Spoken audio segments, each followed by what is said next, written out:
What's up? So today we're doing the April reading wrap up.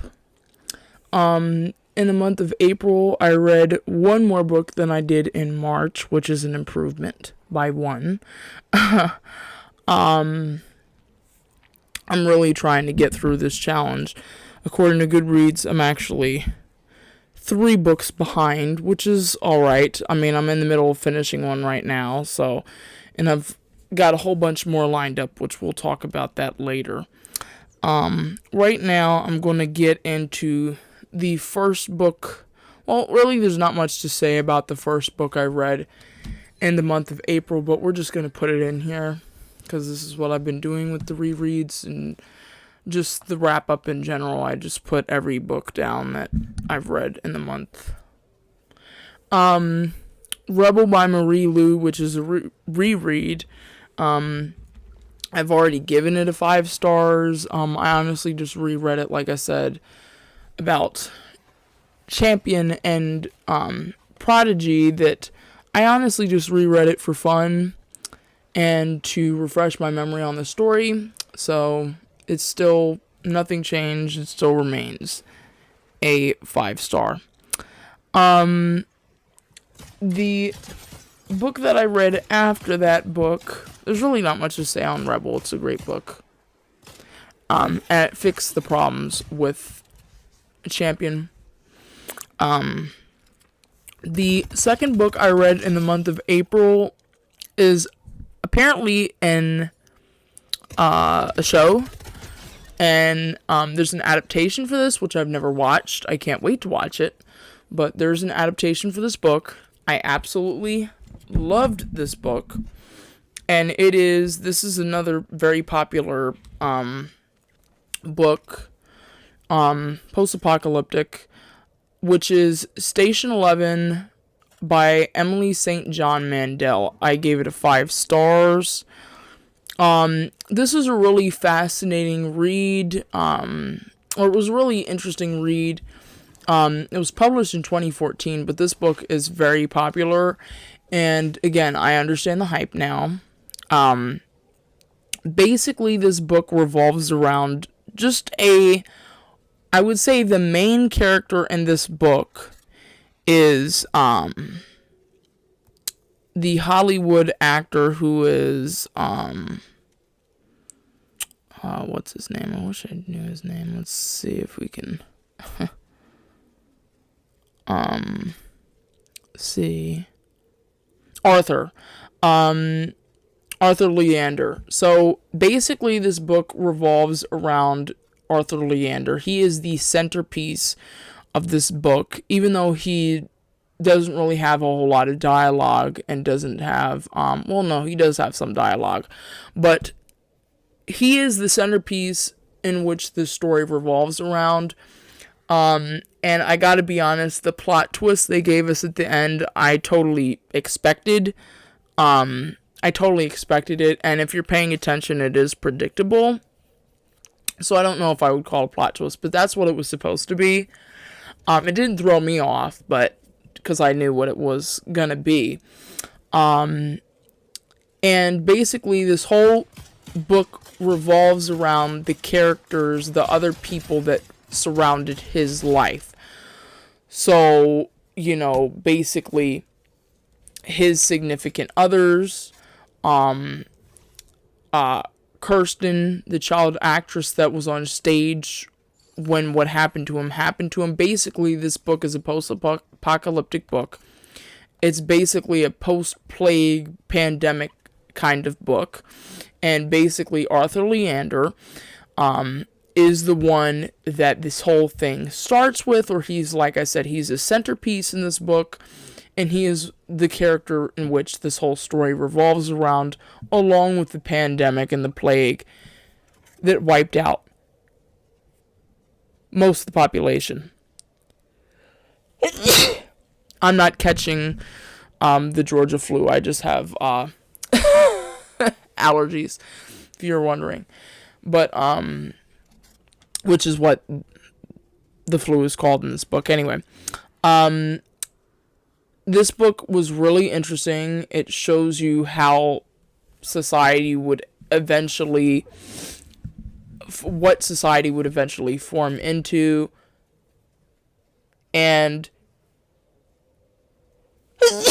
wow, I was outside today a lot.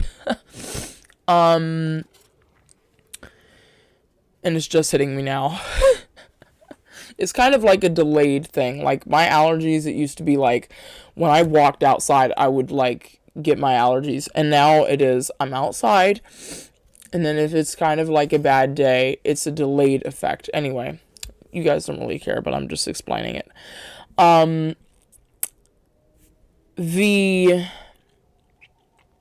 It's basically, like I said, it reminds me of the other series, the Edge of Collapse series, where it shows you, or basically gives you an idea of how society would end up functioning after a total collapse of civilization. And in this case, it was less dramatic, I guess, but there was still, cults that formed. There were cults that formed, and basically, there was also, what do I want to say?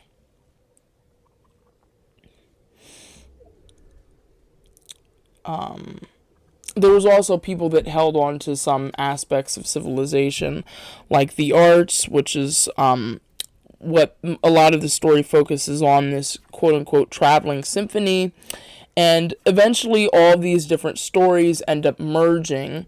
There's also a group of people at a airplane, at a, not an airplane, but a airport, and they end up forming their own little group. And so eventually all of these groups that basically revolve around this Arthur Leander end up coming together at the end of the story. And it was really well woven together, and I really thought it was a cool post-apocalyptic book. It was unique. Okay. Not every post-apocalyptic book has a traveling symphony, traveling basically band of theater kids or theater adults or whatever. It was a very unique plot line, and I appreciated it. It was really good. So I gave it 5 stars. And so the last book that I read in the month of April was The Paris Apartment by Lucy Foley. Now, this book, I believe, if it didn't come out this year, it came out last year. Let me check the date on this. Yeah, it came out last year in February. This book has a lot of mixed reviews. I feel like the mixed reviews are because she is so overrated. I'm just going to be very honest. This is my second book that I've read of hers, and I will say that this has got more of a unique plot line than her other books. They tend to follow the same sort of pattern. I guess you could call her like trying to be a modern day Agatha Christie, but not really. She is basically a mystery thriller writer, and that's what this book is. And I totally did not see the plot twist coming. That's why I gave it a decent rating, because it was a unique story compared to her other stories. And the plot twist I did not see coming. I do believe she is definitely overrated, though. I definitely think she's not the best in this game, but the credit that she's getting is well deserved, I think, to an extent. This book was definitely my favorite that I've read of her so far, and I really enjoyed it. It's basically about, it's about this girl named Jess, and this takes place, I guess, in France, I think, and in Paris, okay, and so Jess, it revolves around her, and basically she just, she just left her job, and she's broke, and her half-brother, basically gave her the idea that she could come over whenever she needs to, so she calls her half brother Ben, and was like, oh, can I come over, like I just blah blah, just lost my job or just quit or whatever. And so he lives in like this apartment, like high-end apartment complex building, whatever you want to call it. And she shows up to find that he's not there. And so then the whole story revolves around her trying to figure out where her half brother is and what happened to him. And the story keeps getting more and more fishy. And then she starts to play detective and tries to figure out where he is. And the story starts to get darker and darker and darker. And towards the end, I will say the end has a nice ending. The bow with the cherry was put on the top, everything. I think she wrapped everything up perfectly. I had listened to the audiobook version of this, and at the end there was a portion of her on a podcast explaining her thought process when writing this. And I did enjoy the fact that the people that were interviewing her said, it seems like, we reading this book, there were a whole lot of questions I had towards the end, and then all of the questions had gotten answered. And that was another thing that I really appreciated about this book, is that there were questions as you went along, and as you went further into the story, there were less and less answers and more questions, but then all of those questions ended up getting wrapped up in the end. And I don't think the writing was rushed. It was just, she wrapped it up perfectly. If all of her books would be like this, I would totally be a Lucy Foley fan. Like, I would, but I'm not really a huge Lucy Foley fan. Like I said, I think there's other writers in the game that are doing it better than her. But I will say her audiobooks are, like I said, her audiobooks are usually trash to me. This audiobook I was really invested in and kept listening to, and I think she did a really good job on it. I give it a 4-star. I could have given it a 5-star, but I'm just not... There's something missing. There's still something missing. Even with the story being as good as it was, there's still something missing for me. So that's why I give it 4 stars instead of a 5. But this is definitely an improvement when it came to the cast that she chose to narrate the audiobook. And it was also an improvement as far as the storytelling and the intrigue of what the story was about. So that's why I gave it a 4 stars. Definitely an improvement compared to her other books. And yeah, I really loved this. And like I said, it's mixed reviews. You're either going to love this book or you're going to hate it. I loved it. So I didn't love it enough, though, to give it 5 stars is the problem. So those are the 3 books I read in April. I will let you guys in on what I'm reading now. I am currently in the middle of reading Gleanings by Neal Shusterman, which I'm listening to the audiobook of it, and it is absolutely amazing so far. We will get into that next month. It is just amazing so far. And I've got a whole list of books here lined up to read on this new platform, Cloud Library, that I've been getting into. And I do have some that I found. I had to really dig on Hoopla to see if there was anything left that I would be interested in. I will say I did find some interesting titles, and I did take out some of them. They do have some stuff, but it's like not nearly as good as it was. But I did find some things that, some books that might interest me. Most of them are true stories, so, whatever. I'm actually way more of a fan of Cloud Library's selection now. And I also love the genre breakdown that they have. The genre breakdown that they have on this app is just way better than it was on Hoopla. And so it's easier for me to find what I'm looking for. Like, I have all of my favorites, all my favorite genres, basically on here that I can just go through. I've got classics, fantasy, horror, mystery, detective, science fiction, thrillers, political, crime, dystopian. See, in this app, they actually have a dystopian post-apocalyptic section, which is phenomenal because I'm absolutely in love with those genres.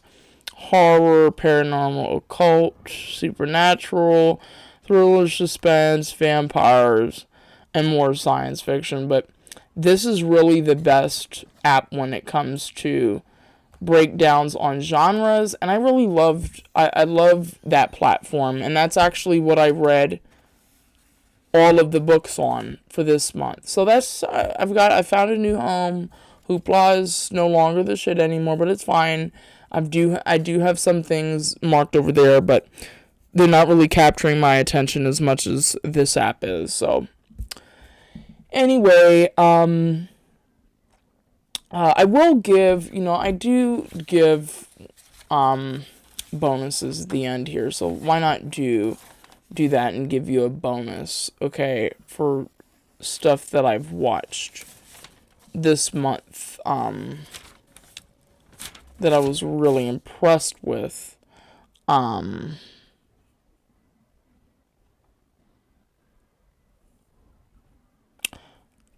Last month, I watched, I'll just give a movie. I think, let me see. How would I be able to tell where I watched this one? Or when I did? Okay, I'm just going to give you one movie recommendation. And the movie recommendation, it just came out, so I'm going to give it to you. It's called On a Wing to Prayer. It's got Dennis Quaid in it, and it is based on a true story of a guy needing to take over the pilot seat because his pilot had collapsed and basically died in the plane. It was an amazing story. It was thrilling. I loved the cast. And I thought it was done so well. And I absolutely loved it. He's got a documentary that's supposed to be coming out this year as well, that's supposed to talk about what would happen in the event of an EMP, which I'm also really excited about. But this movie was great. And I gotta give some, again, because I didn't really read all that much this month either. So I'm giving you a movie recommendation, and that is my recommendation. It was an amazing movie. Go watch it. It's on Amazon Prime. So, yeah. Definitely, this is a great reading month for me. I enjoyed every single book I read, and I think this month is also going to be a really good reading month for me. So, with that being said, basically finished everything. What you guys were watching in the background was actually my first time winning a solo game in basically like years, because I haven't played Fortnite in years, but also literally the first time I've won a Fortnite game in years. And I think it was a really good game. It was actually the first game, not that I played on this PC, but that I played that night I was playing. And it was just an amazing game. And, 7 elims, just a great game. So I hope to have more wins so you guys could see me winning instead of losing all the time. But literally no build, I will say that about Fortnite. No build is literally the best thing that has happened to Fortnite. Literally. Because, it's just so much better now. Like, it's about skill and using your brain rather than, like, building all the time. And, like, it's just so much better. It's more like a battle royale, because in real life, in a real life battle royale, no, you couldn't be building forts and you couldn't be building walls and blah blah. I understand that's Fortnite, but I just love the no build. So yeah, I'm biased. Anyway, until next time, bye guys.